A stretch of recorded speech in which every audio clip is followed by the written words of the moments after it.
The Butcher Blade That Pierces All Realms, Season 2.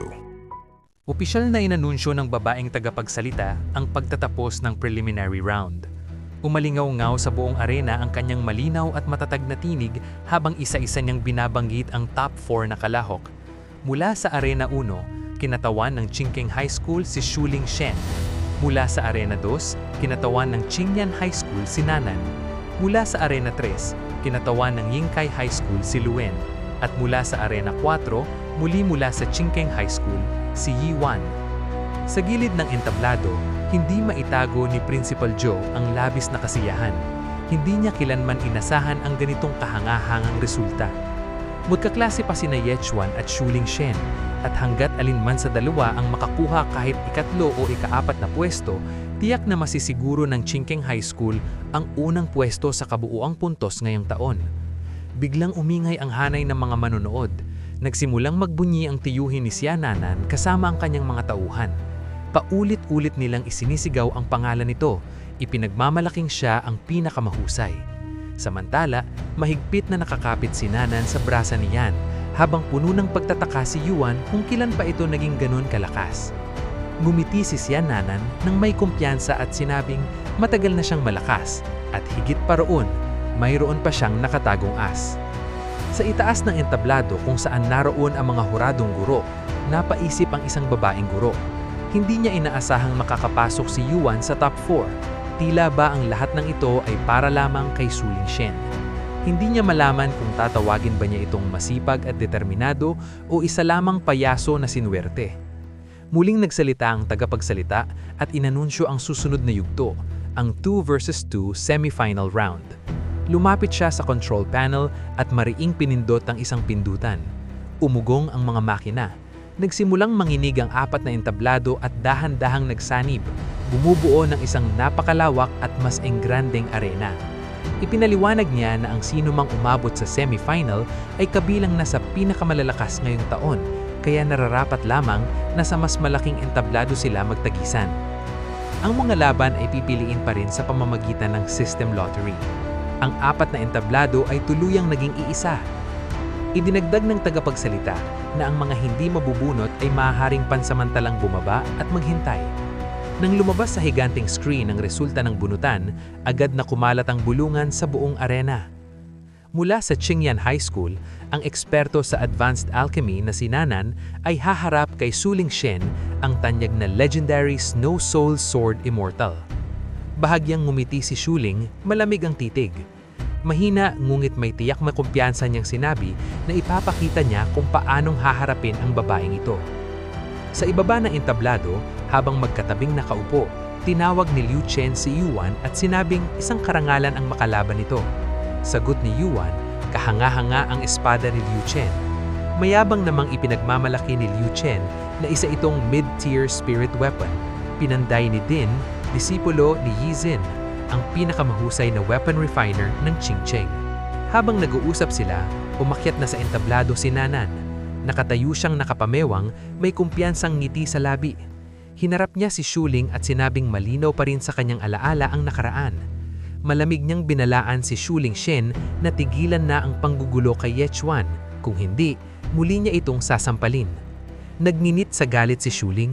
Tinanong niya kung anong panggugulo ang tinutukoy nito at sinabing baligtad ang iniisip ni Nanan. Bago pa tuluyang sumabog ang tensyon, inanunsyo ng referee ang pagsisimula ng laban. Malamig na tumitig si Shuling kay Xiananan. Sa kanyang isipan, suportado siya ng Skywall Academy.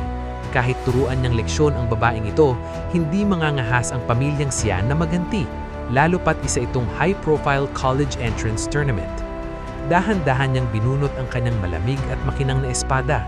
Tinawag niyang si Xiananan ang panganay na binihi ng pamilyang Xia at sinabing hindi niya pa nakakalimutan ang sampal noon at ngayon, babayaran niya ito ng 10 beses. Agad siyang kumilos at tinawag ang kanyang Snow Phantom. Nagliwanag sa bughaw na enerhiya ang kanyang mga mata habang sumusugod pasulong, kasabay ang dalawang anino niyang replika. Samantala, tahimik na kumuha si Nanan ng dalawang beads mula sa kanyang likuran at walang babalang inihagis ang mga ito. Nang tumama sa kinatatayuan ni Shuling, sumabog ang makapal at rosas na usok na halos tuluyang nagkubli sa kanyang paningin. Mapanyuyang nagtanong si Shuling kung balak ba ni Nanan na maglaro ng tagutaguan. Hindi sumagot si Nanan. Sa halip, inilabas niya ang isang pulang pel at sinabing itataas niya ang kanyang bilis sa 100%. Sumunod ang bughaw na pel para sa karagdagang bilis at pagkatapos ay ang puting pel para sa depensa. Lahat ay sagad sa 100%. Napamura si Yechuan sa nakita. Doon niya napagtanto, si Nanan ay isang enhanced fighter. Nagulat din si Luen at napatanong kung malinaw pa bang nakikita ni Yuan ang nangyayari sa loob ng makapal na usok. Biglang lumitaw si Nanan sa itaas ni Shuling at naghanda ng isang mabigat na atake. Nguit agad itong sinalag ni Shuling Shen gamit ang kanyang espada. Mayabang niyang sinabi na pagdating sa bilis, wala ito sa kalingkingan ni Lu Warner. Naghiwalay sila ng distansya. Nguit nanlaki ang mga mata ni Shuling nang makitang may dalawa pang pel si Nanan. At sabay niya itong nilunok. Agad na sumabog ang madilim at mapulang enerhiya sa buong katawan niya. Nagningas sa pula ang kanyang mga mata habang pansamantala niyang itinaas ang kanyang realm sa second rank climbing pond realm. Napasinghalang kanyang tiyuhin mula sa ibaba at binalaan siyang huwag nang uminom pa. Masyadong mabigat sa katawan ang enhancement pills. Kapag may nangyari, pagsisisihan niya iyon habang buhay. Ngunit hindi rin nagpahuli si Shuling. Nagpalabas siya ng napakalakas na enerhiya at isinigaw na kahit gaano pa kayaman ang pamilyang siya, hindi nila kayang magsayang ng yaman sa ganitong paraan. Muli siyang sumugod. Ipinamukha na umaasa lamang si Nanan sa alchemy para pansamantalang palakasin ng sarili. Ipinahayag na hindi siya kayang talunin nito. Ngunit bago pa siya makalapit, muling nagpakawala si Nanan ng dalawang pulang pel. Isang napakalakas na pagsabog ang yumanig sa buong arena. Mula sa itaas, mabilis na sumugod si Nanan at naghandang magpakawala ng isang mapanirang sipa. Ngunit dahil sa pambihirang bilis ni Shuling, agad siyang nakaiwas. Bumagsak ang sipa sa sahig at nabiak ang lupa. Ngunit walang tinamaan. Ilang sandali lamang, naramdaman ni Nanan ang nakakapanindig balahibong lamig na gumapang sa kanyang mga binti. Mula sa kanyang likuran, tahimik na lumitaw ang nagyeyelong espada ni Shuling Shen. Malamig ang kanyang tinig habang sinasabing hindi man lamang karapat dapat si Nanan na pilitin siyang gamitin ang kanyang killing move. Para kay Shuling, tapos na ang laban. Dito nagtatapos ang kabanatang ito. Abangan ang mga susunod pang tagbo. Huwag kalimutang mag-like, mag-share, mag-subscribe at pindutin ang notification bell upang manatiling updated sa mga susunod pang mga video. Pero bago tayo magpatuloy, don't forget to smash that like button. Mag-subscribe ka na sa channel na to at i-on mo na rin ang notification bell para lagi kang updated sa mga solid na recap na tulad nito. Walang babalang nagbitaw si Shuling Shen ng isang napakalakas at mabagsik na hiwa patungo kay Nanan. Humuni ang talim habang hinahati ang hangin, may kasamang nakakapanindig balahibong lamig na tila kayang patigilin ang tibok ng puso. Bagamat bahagya lamang nitong tinamaan ang braso ng dalaga, sapat na iyon upang agad na bumulwak ang dugo at tumalsik sa ere. Kasabay ng paglitaw ng sugat ay ang mabilis na paggapang ng nagyeyelong enerhiya. Mula sa hiwa, unti-unting kumalat ang lamig, gumagapang sa kanyang laman at buto hanggang sa tuluyang manigas ang kanyang buong braso. Napamura si Nanan sa matinding inis at sakit. Ramdam niyang tuluyan na niyang nawawala ang kontrol sa tinamaang kamay. Higit pa roon, malinaw sa kanyang pakiramdam na malapit nang mawala ang bisa ng mga enhancement pills na kanyang ininom. Habang patuloy ang pag-agos ng dugo mula sa sugat, unti-unti ring humihina ang kanyang katawan. Bumabagal ang kanyang paghinga at tila bumibigat ang bawat galaw. Ngunit hindi nag-aatubili si Shuling Shen. Muli siyang sumugod. Dahan-dahan niyang inihahanda ang kanyang espada, may malamig at kumpiyansang ngiti sa labi.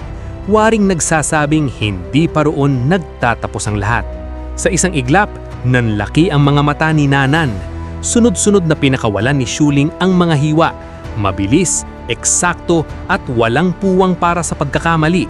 Ang bawat galaw ng espada ay nagiiwan ng manipis at bughaw na bakas ng liwanag sa hangin, parang mga bituin dumaraan sa gabi. Bago pa man tuluyang makaiwas si Nanan, nakalagpas na si Shuling sa kanyang likuran.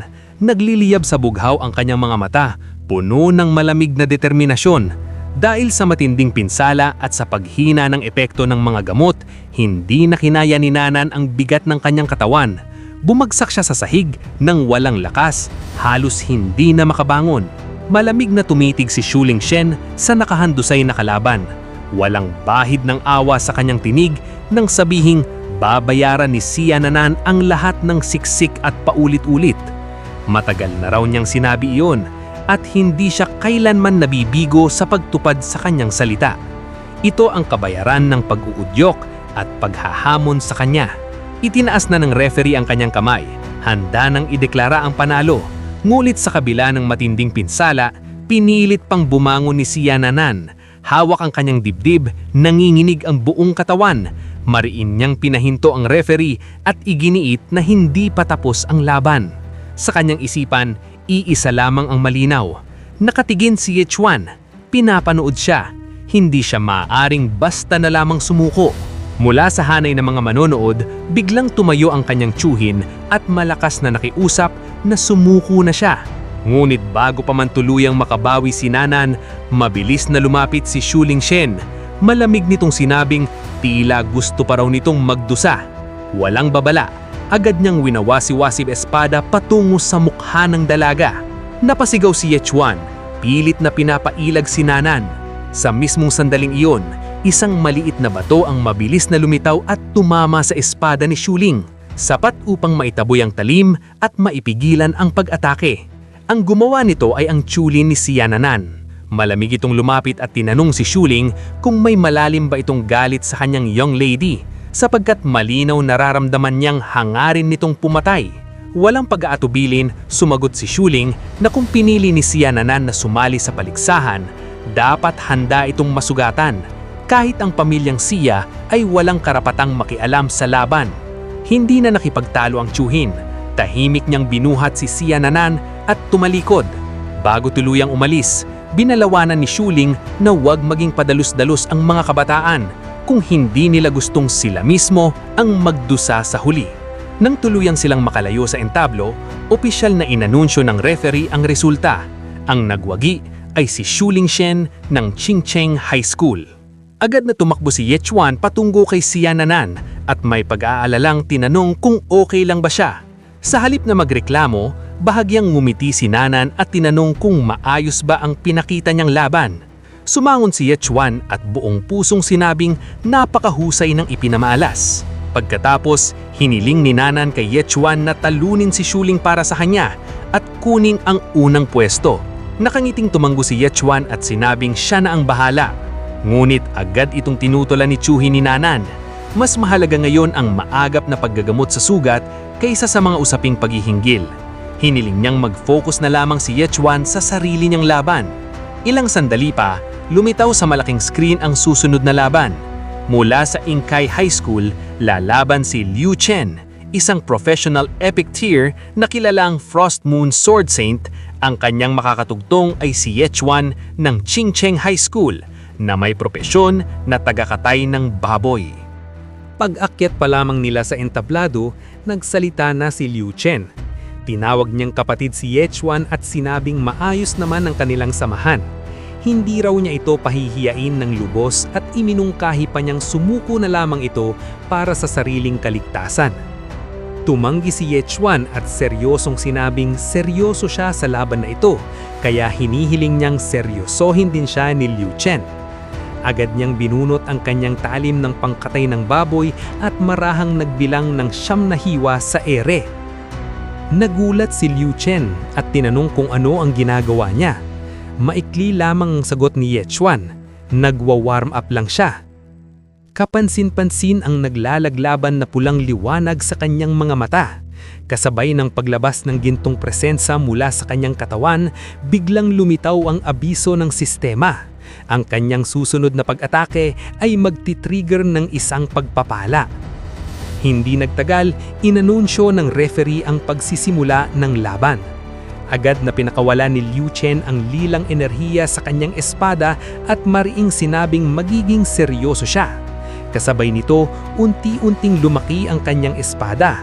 Lumapad at humaba ito hanggang sa mas malaki pa sa isang taho, tila isang dambuhalang talim na kayang magwasak ng gusali. Walang pag-aatubili, inilunsad niya ang isang napakalakas na pababang hiwa direksyong patungo kay Ye Chuan. Sa takot, napatayo si Principal Zhu.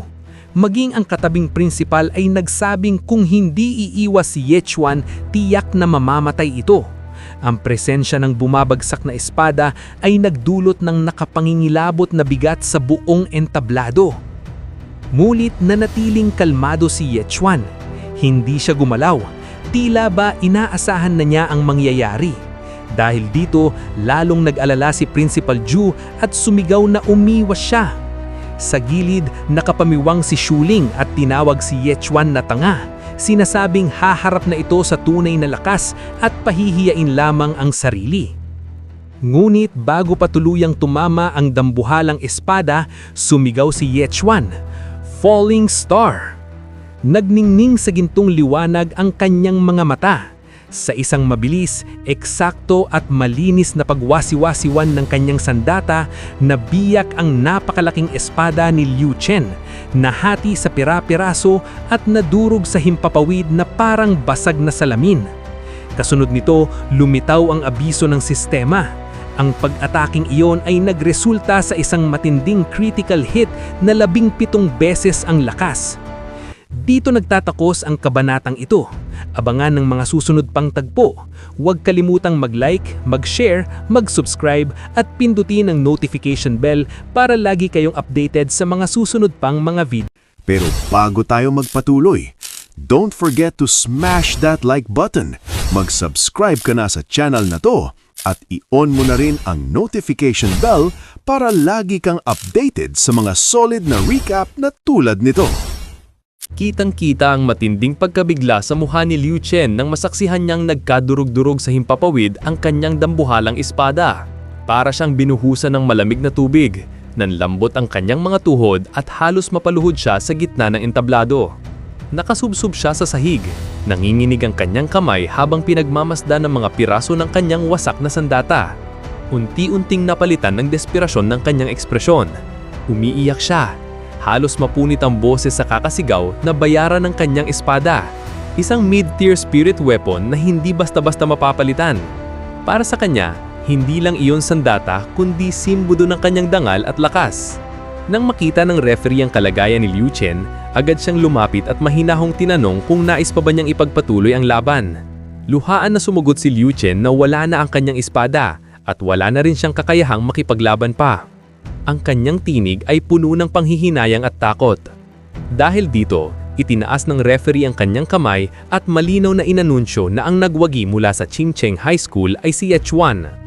Habang nakatitig si Liu Chen sa mga piraso ng kanyang espada, paulit-ulit niyang iniisip kung gaano siya kalapit sa kamatayan. Bakas ang matinding takos sa kanyang mukha nang mapagtanto niyang kung tumama sa kanya ang huling ataking iyon, marahil ay wala ni bangkay na maiiwan sa kanya. Napatingin siya kay Ye Chuan na patuloy na naglalabas ng isang nakakatakot at mabigat na presensya. Sa sandaling iyon, lubos niyang naunawaan. May kakaiba sa batang iyon. Hindi ito simpleng tagakatay ng baboy. May tinatagong lalim at lakas na hindi kayang sukatin ng panlabas na anyo. Sa isip ni Liu Chen, mas mabuti pang sumuko kaysa isugalang sariling buhay. Sa kabilang banda, gulat na gulat si Shuling. Hindi siya makapaniwalang nagawa iyon ni Ye Chuan. Naalala niya ang maikling pag-uusap ng dalawa bago magsimula ang laban at nagsimulang maghinala. Iniisip niya kung binayaran ba ni Ye Chuan si Liu Chen upang magpatalo. Para sa kanya, kung totoo man iyon, sukdulan ng kapal ng mukha nito. Nagpapawisan siya habang iniisip kung hanggang saan ang kayang gawin ni Ye Chuan lamang para makaharap siya sa final. Samantala, halos mapatalon sa tuwa si Principal Zhu.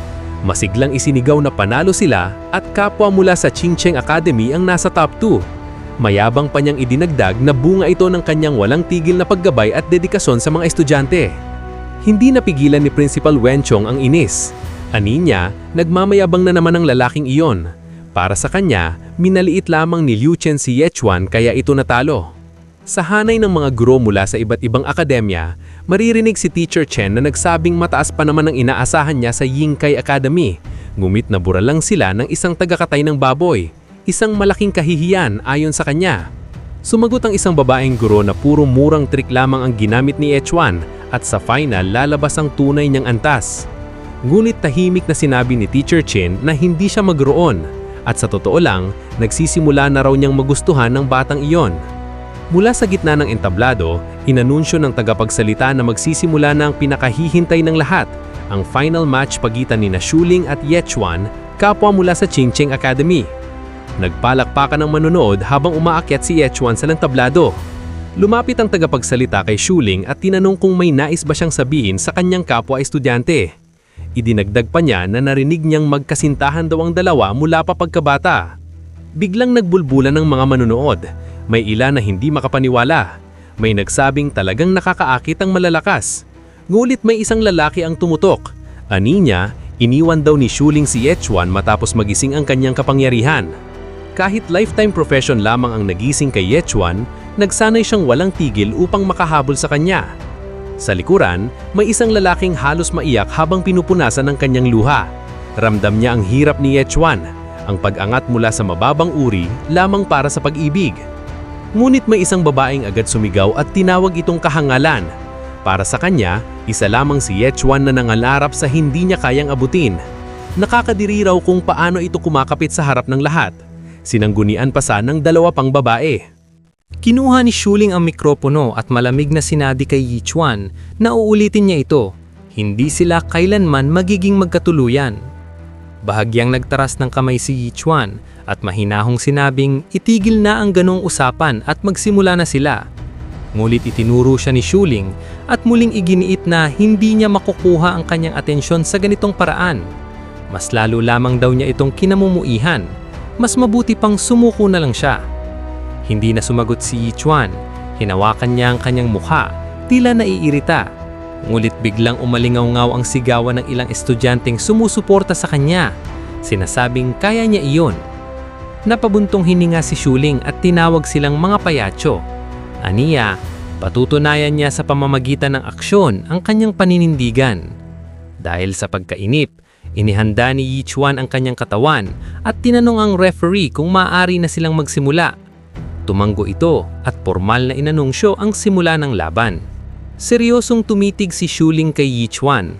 Alam daw niyang gumagamit ng kasuklam-suklam na trick sa mga nakaraang laban.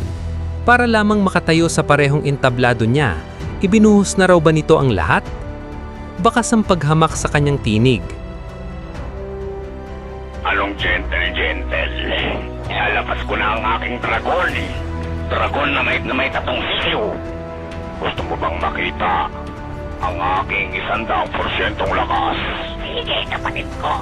Ilabas mo na ang iyong 100%. Ngulit sa isang iglap, kumilos si Yechuan. Nagliyab sa kulay pula ang kanyang mga mata habang mabilis siyang sumugod. Dahil sa bilis, hindi na nakaiwas si Shuling. Isang malakas na sampal ang dumapo sa kanyang pisngi. Oh my God, what is that? Oh my God! What is that? Umalingaw-ngaw ang tunog ng hampas sa buong arena. Dahil sa lakas ng tama, halos tumilapon si Shuling at nakaladkad sa sahig bago tuluyang huminto. Halos nakasubsob ang kanyang mukha. Napatayo sa gulat ang mga manonood. Hindi sila makapaniwala.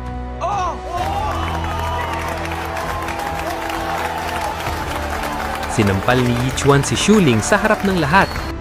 Pinilit tumayo ni Shuling, duguan ang ilong at namamaga ang pisngi. Naninginig sa galit at kahihiyan, tinanong kung seryoso ba itong naglakas loob na sampalin niya. Hindi agad sumagot si Yechuan.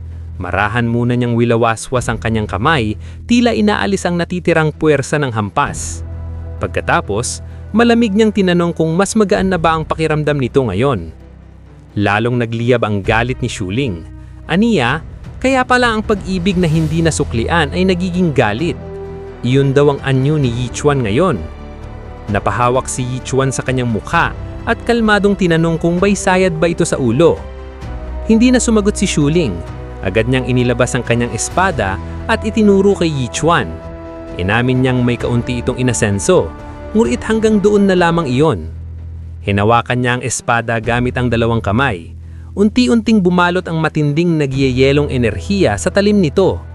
Nagliwanag ang kanyang mga mata habang malamig niyang sinabing mapipilitan siyang gamitin ang kanyang pinakamatinding trump card sa kanya.